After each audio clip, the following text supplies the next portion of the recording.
அரசியல் பாதை.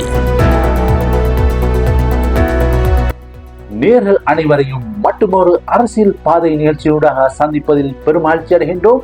அனைவருக்கும் அஸ்ஸலாமு அலைக்கும் வரஹ்மத்துல்லாஹி வபரகாத்துஹு. எமது அரசியல் பாதை நிகழ்ச்சியை எமது யூடியூப் சேனல் மூலமாக கண்டு ரசிக்கலாம். எனவே இன்றைய எமது அரசியல் பாதை நிகழ்ச்சியில் எம்மோடு இணைந்திருப்பது முன்னாள் வீரிகம பிரதேச சபை உறுப்பினர் ஜனாப் ஃபாயிஸ் ரஷீத் அவர்கள். அஸ்ஸலாமு அலைக்கும் ஃபாயிஸ் ரஷீத் அவர்களே. வலைக்கும் அஸ்ஸலாம் வரஹ்மத்துல்லாஹி வபரகாத்துஹு. ஜனாப் இம்ரான் அவர்களே, முதலாவதாக என்னை இவ்வாறான ஒரு நேர்காணலுக்கு அளித்த உங்களது இம்ரான் சிலோன் ஊடக நிறுவனத்துக்கும் இதை செவிமடுத்துக் கொண்டிருக்கின்ற அனைவருக்கும் எனது இனிய சலாத்தை கூறி நான் இதை ஆரம்பிக்கின்றேன்.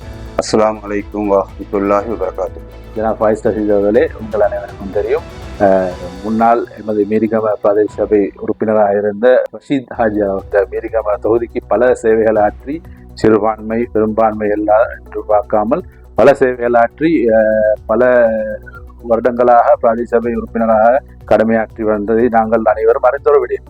அதன் போது நீங்கள் அந்த துறையை தேர்ந்தெடுத்து சமூகத்துக்காக பல சேவைகளை ஆற்றி பல ஆண்டு காலமாக பிரதேச சபை உறுப்பினராக இருந்து இந்த சமூகத்துக்கும் உங்களது கல்லளி என்ற இந்த கிராமத்துக்கும் பல சேவைகள் ஆற்றி வந்ததை நாங்கள் காணக்கூடியதாக இருக்கின்றது. இவ்வாறு அமைந்திருக்கிற மீரிகம தொகுதியில் எஸ்டேபி கட்சி நீங்கள் கூறியது போல் எனது தந்தை மர்ஹூம் எம்ஐஎன் ரஷீத் அவர் 1968ஆம் ஆண்டு கிராம சபை உறுப்பினராக அவரது அரசியல் பயணத்தை ஆரம்பித்து அதைத் தொடர்ந்து 91ஆம் ஆண்டு 97ஆம் ஆண்டு 2002ஆம் ஆண்டு நடைபெற்ற பிரதேச சபை தேர்தல்களில் வெற்றி பெற்று உண்மையிலே மக்களுக்கு சேவையாற்றி கட்சி பேதமின்றி சாதி பேதமின்றி அவர் ஆற்றிய சேவையின் பலன்தான் நான் ஆரம்பத்திலிருந்தே இந்த நடைபெற்ற பிரதேச சபை தேர்தலில் வெற்றி பெறுவதற்கான இரகசியம்.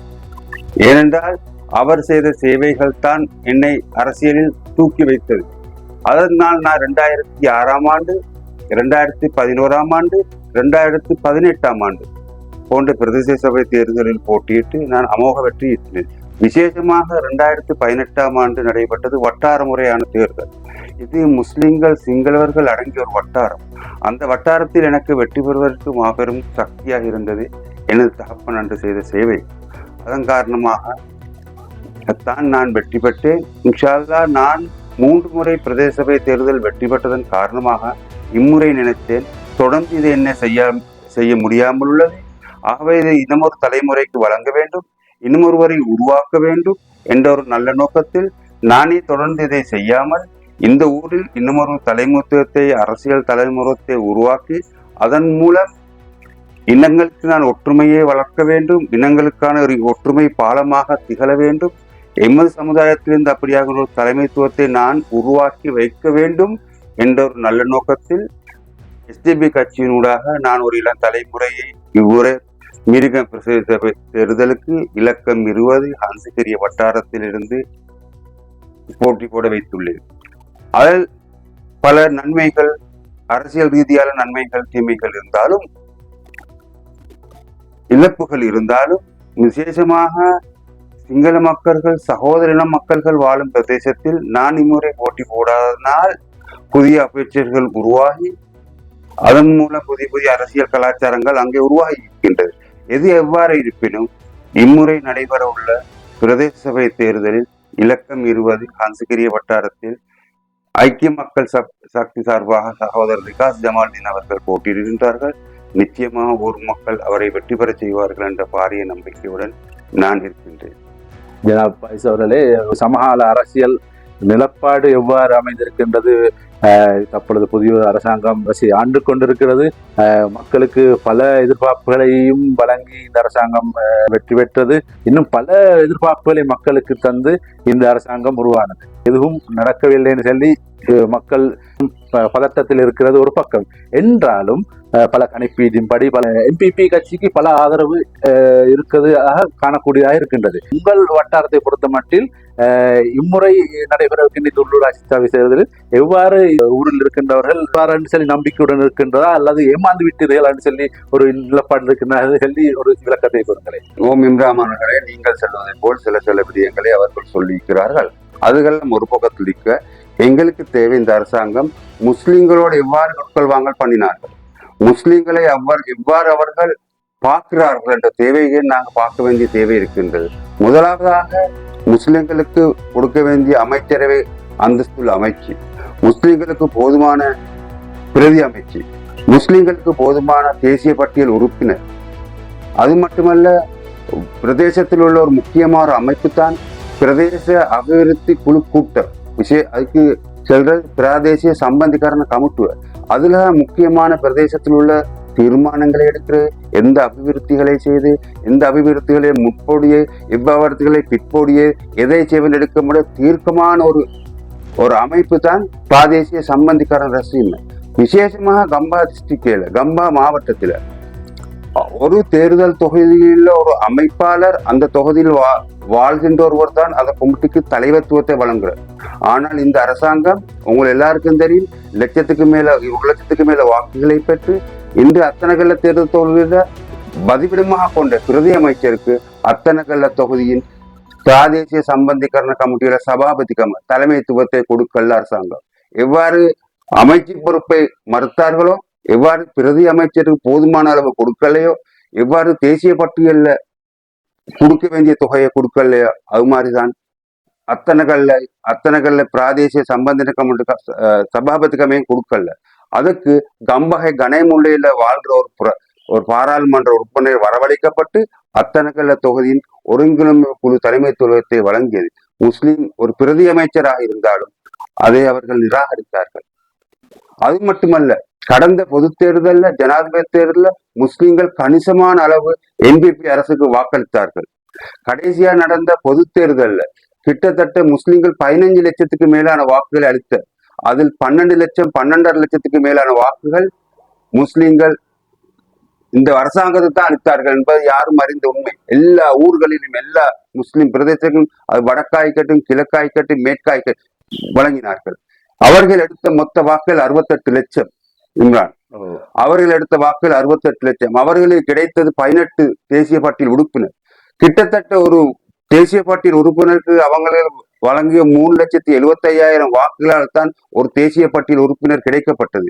அப்படியாயின் முஸ்லிம்களுக்கு 3 தேசிய பட்டியல் உறுப்பினர்கள் கிடைக்க வேண்டும் கட்டாயமா? முஸ்லிம்கள் அவங்களுக்கு அளித்த வாக்குகளால் 3 தேசிய பட்டியலுக்கு மேல் அவங்களுக்கு உறுப்பினர்கள் கிடைத்த.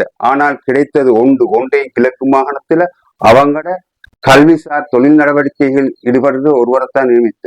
ஆனால் அவங்க அரசியல் காலத்துல ஒரு நாடறிந்த உலமா, நாடறிந்த ஒரு நலிமையை தேசிய பட்டியலை நாங்கள் பாராளுமன்றம் கொண்டு வருவோம் என்று கூறி முஸ்லிம்களுடைய வாக்குகளை பெற்று அவருக்கு கொடுக்கவில்லை. அதுதான் உண்மை. அதே போலதான் எவ்வாறு அமைச்சு பொறுப்பில் இருந்து அவங்க முஸ்லிம்களை புறக்கணித்தார்களோ அதே தொடர்தான் எமது தொகுதிக்கும் செஞ்சார்கள். விசேஷமா 50 வருடத்துக்கும் மேலாக இந்த கல்லணிய பிரதேசத்தில் முஸ்லிம் பிரதிநிதி ஒருவர் தான் மீரிகா பிரதேசத்தில் வாழ்கின்றார்கள், பிரதேசத்தில் உருவானார்கள். அதை இந்தனம் இல்லாமக்கணும் என்ற ஒரு சூழ்ச்சியை தான் இந்த அரசாங்கம் செய்து வருகின்றது. அதுக்குத்தான் இந்த தொகுதியில் 6,000 வாக்காளர்களை கொண்ட வட்டாரமாயிருந்தும் 53% முஸ்லிம் வாக்காளர்களை கொண்டும் ஏன் அவர்கள் ஒரு முஸ்லிம் வட்டார வேட்பாளரை போட்டியிட செய்யவில்லை? அது முஸ்லிம் பிரதிநிதித்துவத்தை அளிப்பதற்கான ஒரு நடவடிக்கை. கடந்த பொது தேர்தலில் ஜனாதிபதி தேர்தல் 175-80% வாக்குகளை என்பிபி அரசுக்கு எமது ஊரை சேர்ந்த மக்கள் வழங்கியும் இத்தொகுதியில் 50% மேற்பட்ட முஸ்லிம்கள் வாழ்ந்தும் ஒரு முஸ்லிம்களுக்கு இந்த வட்டார வேட்பாளர் தகுதியை கொடுக்கவில்லை. அதன் மூலம் அவங்க முஸ்லிம் பிரதிநிதித்துவத்தை இல்லாமக்குவதற்கான ஒரு சூழ்ச்சியில் தான் ஈடுபடுகின்றதை தெளிவாக விளங்குகிறது.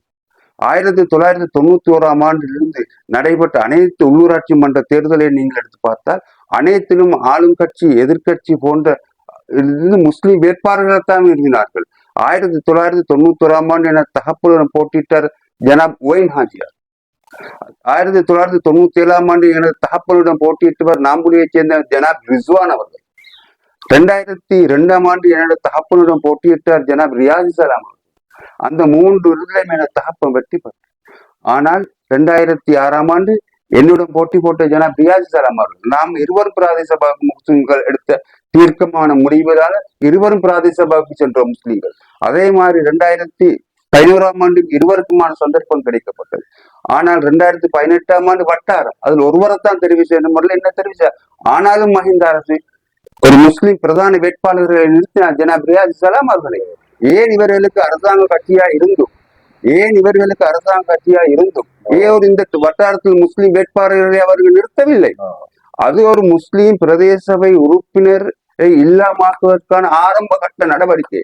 எவ்வாறு அமைச்சு பொறுப்பை இல்லாமாக்கினோம், எவ்வாறு தேசிய பட்டியலை நிராகரித்தோ, எவ்வாறு பிரதேச ஒழுங்கமைப்பு கூட்டத்தின் தலைமைத்துவத்தை இல்லாமாக்கினோம், அவ்வாறு வரிசையாச்சு. அதுல கடைசி கட்டத்தை வந்திருக்கு.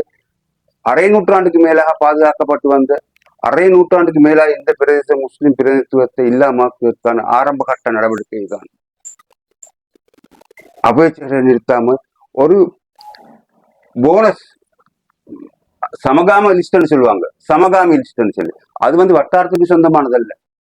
29 வட்டாரம் இருக்க தொகுதியிലേക്ക് என்னென்ன நீங்கள் போனஸ் என்று கூறினீர்கள். அதன் போது எனக்கு ஒரு சில தெளிவொன்று பெற வேண்டும்.